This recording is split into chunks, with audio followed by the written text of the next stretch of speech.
Good morning, students.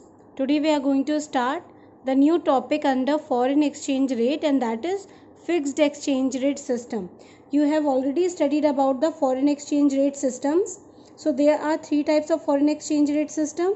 One is, and the very first is fixed exchange rate system. So let us discuss with the meaning first. So fixed exchange rate system is refers to a system in which exchange rate, okay, for a currency is fixed by the government. So basically, under this system, government is responsible to stabilize the exchange rate.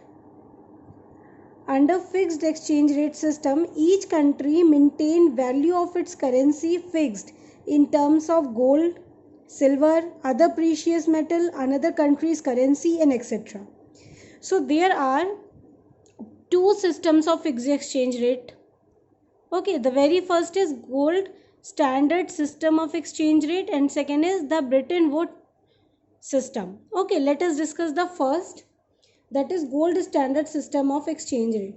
So this system is was held between the 1870 to 1914, and according to this system, gold was taken as a common unit of parity between currencies of different countries.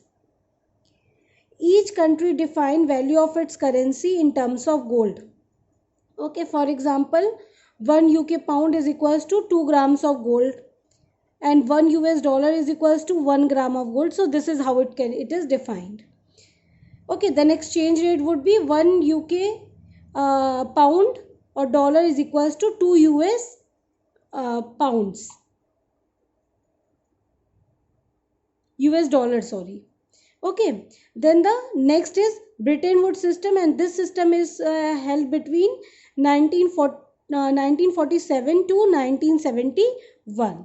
Okay, and this system was adopted to have a transparency in a system. Under this system, all currencies were pegged or related to US dollars, which ultimately was convertible into gold. And International Monetary Fund work as central institution in controlling this system.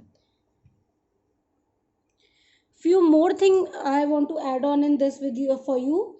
The basic purpose of adopting this system is to ensure stability in foreign trade and capital movement. Okay, so this is the main aim of fixed exchange rate system. As well as to achieve stability, government undertake to buy foreign currencies when the exchange rate become weaker and sell foreign currencies when the rate of exchange get stronger. For this, the government has to maintain large reserve of foreign currencies to maintain the exchange rate at a level fixed by it. Under this system, each country keeps value of its currency fixed in terms of some external standard. When value of domestic currency is tied to the value of another currency, it is known as pegging. And when value of currency is fixed in terms of some other currency or in terms of gold, it is known as parity value of the currency.